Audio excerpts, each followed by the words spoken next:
Bonjour, je m'appelle Philippe Duquesnoy, je vais vous parler du petit parchemin de Rennes-le-Château. Alors vous savez que depuis le début de cette affaire, depuis l'affaire moderne, notamment la résurgence de l'affaire moderne, on parle beaucoup de parchemin dans cette affaire de Rennes-le-Château. Depuis l'origine, depuis 1956, et le fameux article qui a relancé l'affaire, vous voyez, on voit des parchemins, et c'est selon la légende, selon le mythe qui est établi, c'est en trouvant des parchemins que l'abbé Saunière aurait mis, j'allais dire, aurait mis la main, c'est grâce à ces parchemins que l'abbé Saunière aurait mis la main sur ce fameux trésor. Alors, on va parler aujourd'hui du petit parchemin, hein, puisqu'il y en a plusieurs dans cette affaire. Le petit parchemin est un document qui est apparu en 1967 dans le livre de Gérard de Sède, L'Or de Rennes. Il est apparu sans grandes explications. Gérard de Sède disait qu'il avait reçu d'une manière anonyme et puis les a publiés avec quelques informations sur l'écriture et sur la date probable de sa réalisation. Il y avait un code assez simpliste, on verra un peu plus loin ce que c'est. Et on n'a pas beaucoup réfléchi à ce petit parchemin dans les premières années, j'allais dire, de l'affaire, jusqu'en 1973, où l'un des participants, ou l'un des membres du prieuré de Sion, Philippe de Cherizet, a avoué qu'il avait fabriqué ce petit parchemin lui-même et qu'il avait tiré le texte du dictionnaire de l'archéologie chrétienne de Don Cabrol. Donc c'était un canular et il y avait de moins en moins d'importance, hein, puisqu'il avouait lui-même l'avoir réalisé. Alors il avait réalisé et il avait, en relevant des lettres, hein, de ce document original, il avait relevé les lettres et on obtenait ce code à Dagobert II, roi et à Sion, et ce trésor, et il est la mort. Donc voilà, c'était ce qu'on avait comme information sur ce parchemin. Donc on s'y intéressait plus du tout puisque c'était un canular jusqu'au Da Vinci Code. Parce que dans le Da Vinci Code, Dan Brown parle évidemment des deux parchemins, donc il va parler du petit parchemin, et ça va intéresser un paléographe allemand, un nommé Wieland Winkler, qui va essayer de retrouver l'origine de ce texte, puisqu'il dit ce texte, c'est un vrai texte, il a été écrit dans un vrai livre ancien, et je vais essayer de le retrouver. Et il a si bien travaillé qu'il a fini par retrouver ce texte de base dans ce qu'on appelle le Codex Bezae Cantabrigiensis. En fait, le Codex Bezae, c'est un vieux texte qui relève des évangiles, hein. Il s'appelle Codex Bezae parce que on le connaît grâce à Théodore de Bèze, hein, qui est un théologien. Ce document avait été envoyé à Cambridge pour être protégé pendant les guerres de religion, et c'est un texte donc qui est un peu particulier et qui donne justement une vue de la manière dont on considérait les évangiles à cette époque-là, hein, dans les premières années du christianisme. Alors vous voyez, c'est un vieux texte qui est écrit, hein, c'est un codex, on appelle ça un codex, et ce codex se trouvait, on croyait qu'il ne se trouvait qu'à Cambridge, en un exemplaire. Or, on s'est aperçu, et c'est Wieland Winkler qui lui-même, en appelant un des membres de Prieuré de Sion qui l'a appris, on s'est aperçu qu'une page de ce fameux codex se trouvait dans le dictionnaire de la Bible de Fulcran Vigouroux, qui lui ne se trouvait pas en Angleterre, mais se trouvait à Paris, dans une bibliothèque, puisque c'est un livre français, hein, qui a été édité au début du XXe siècle. Et dans ce livre, dans un des tomes de cette somme, hein, parce que c'est un livre très très important, on trouvait donc une page où il y avait le texte qui avait servi de support au petit parchemin. Donc voilà cette page, hein, on reconnaît.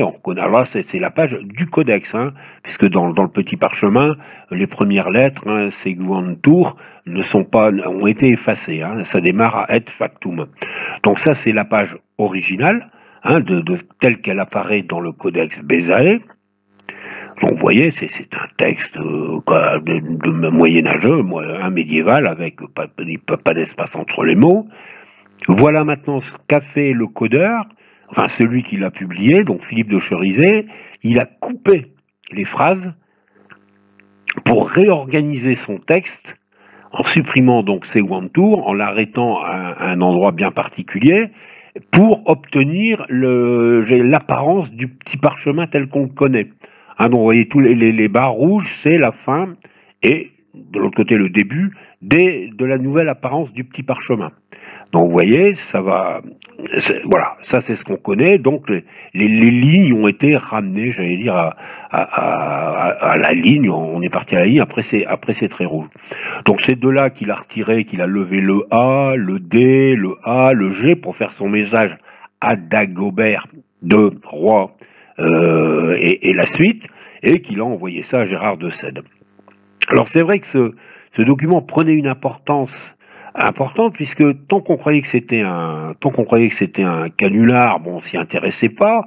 On s'est rendu compte que Philippe de Cherisay n'avait peut-être pas tout pour pouvoir dire, parce que d'une part il disait que c'était dans le Don Cabrol, alors qu'on ne trouvait pas ça dans le livre de Don Cabrol, on le trouvait ça donc dans le livre de Fulcran-Vigourou, mais également on s'aperçoit que le livre de Fulcran-Vigourou, qui s'appelle le Dictionnaire de la Bible, qu'on voit là en premier, et le Dictionnaire d'archéologie chrétienne de Don Cabrol, qu'on voit en 3, sont édités dans la même collection, l'Encyclopédie des sciences ecclésiastiques.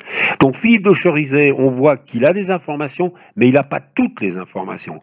Ce qui fait qu'on l'a peut-être utilisé, il a peut-être été manipulé par quelqu'un, et ce petit parchemin reprend de l'importance. Il reprend de l'importance puisque celui qui l'a révélé au monde ne connaissait pas tout de son histoire. Donc on s'est rendu avec notre ami François Lange, mon camarade et alter ego dans cette affaire, on s'est rendu donc dans une bibliothèque ecclésiastique qui possédait les deux collections, à savoir le dictionnaire de la Bible et l'encyclopédie d'archéologie chrétienne de Don Cabrol, donc la somme de Fulcran-Vigourou et la somme de Don Cabrol, pour, d'une part, vérifier si ce texte était bien dans le dictionnaire de la Bible qui avait été supervisé par Fulcran-Vigourou. Donc on va essayer de retrouver la feuille qui est d'origine, et ensuite on va aller voir ce que c'est que le Don Cabrol, exactement ce que c'est que le Don Cabrol, et pourquoi, et voir si peut-être il reproduit également le même document. On verra que non, il ne le reproduit pas, mais surtout on verra que le Don Cabrol, c'est une somme très importante. Il y a 20 livres de 500 pages, ce qui fait qu'il y a à peu près 5000 pages, 10 000 pages par contre à compulser si vraiment on veut vérifier si le texte n'est pas là.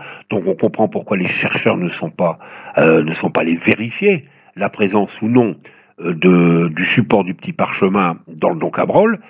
Donc voilà, on va vous montrer ce que sont ces deux collections. D'abord, on va commencer par le dictionnaire de la Bible de Fulcran-Vigourou. Ensuite, on ira voir le dictionnaire d'archéologie chrétienne de Don Cabrol, et on verra également qu'il y a peut-être quand même une petite relation entre le petit parchemin et le grand parchemin.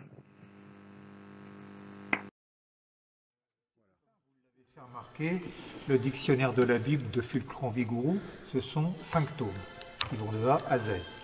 On rajoute à ça 12 suppléments qui n'ont rien à voir avec notre affaire.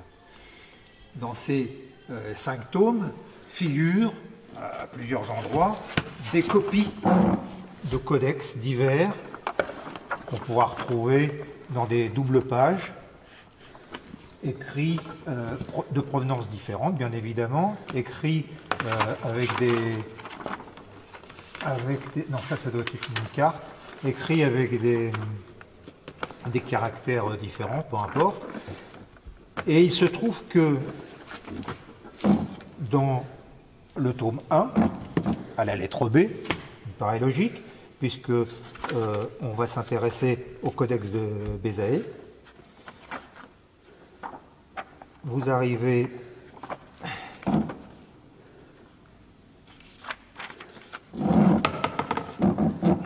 après le mot beurre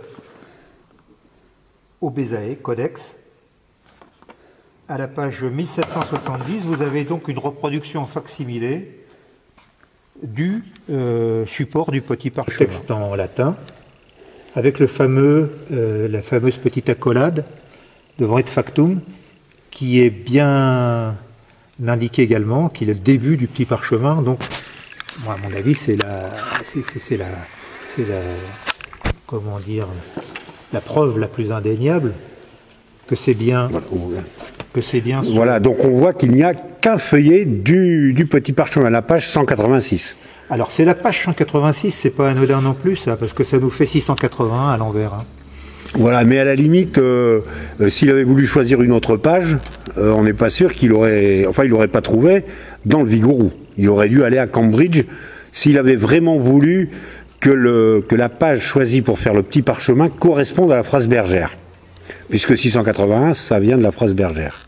Oui, tout à fait. De toute manière, et en ayant accès aux 5 tomes du dictionnaire de la Bible, il n'aurait pu avoir de modèle du Codex Bezae que sur ce folio-là. Ouvre et ferme les trucs pour bien montrer les pages.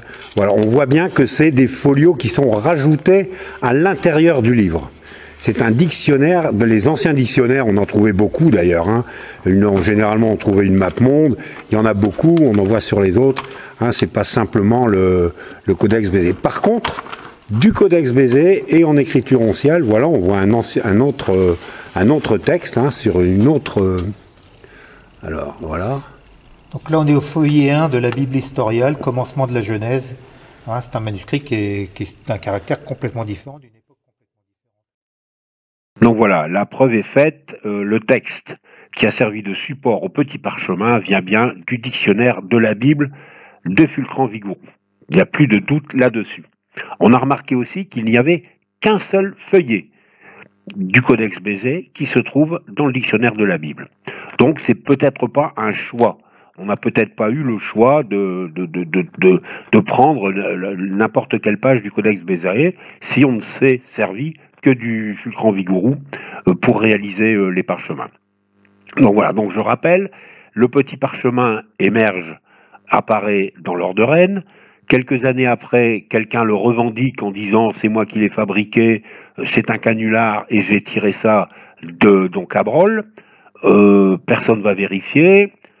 Quelques années ensuite, plus tard encore une fois, à la suite de la publication du Da Vinci Code, un paléographe allemand, Wieland Winkler, trouve la véritable origine de ce texte qui a servi de support. Ce n'est pas du tout le Don Cabrol, c'est le Fulcran Vigouroux, enfin c'est le Codex Bezae d'abord pour Winkland.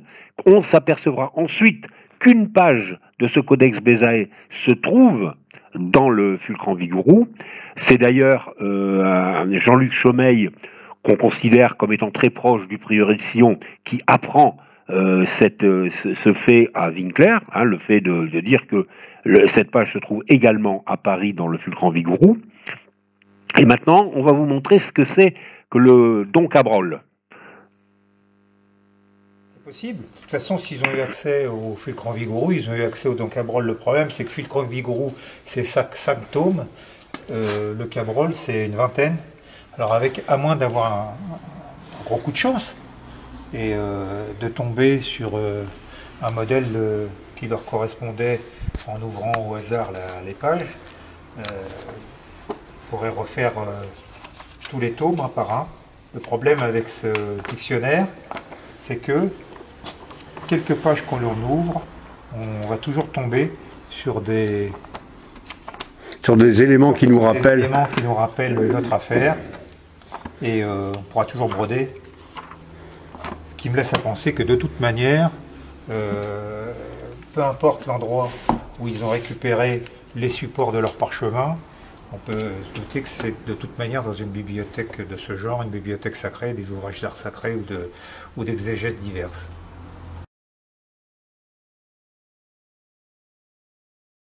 Alors, François vient de vous le dire, on n'a pas trouvé trace du grand parchemin, donc du support du grand parchemin, que vous voyez à l'écran maintenant, ni dans le Fulcran Vigouroux, ni dans le Don Cabrol. Le codage du grand parchemin est totalement différent de ce qui existe pour le petit parchemin. Par contre, alors on viendra plus longuement sur la manière de coder le grand parchemin dans un autre podcast parce que c'est très long, mais il faut savoir qu'il y a 2 blocs de codage dans ce grand parchemin qui sont reliés par une expression ad Génézaret qui a une écriture particulière. Et ad Génézaret est peut-être, je dis bien, l'expression qui relie le grand et le petit parchemin. Alors comment François Lange nous l'explique. Ouais, c'est également dans le Fulcran Vigouroux, le dictionnaire de la Bible, qu'on trouve d'une manière assez exceptionnelle le Ad Génézaret écrit exactement de la même manière que sur le grand parchemin. Donc qu'est-ce que le code, qu'est-ce que le livre de Vigouroux dit à ce sujet? On prend le tome 3 du dictionnaire de la Bible de Vigouroux, daté de 1903, je crois, exact. Donc, au mot de Génézaret, page 174, est expliqué par Fulcran Vigouroux toute la termitologie de ce mot. Et qu'est-ce que marque Vigouroux? Au sujet de Génézaret,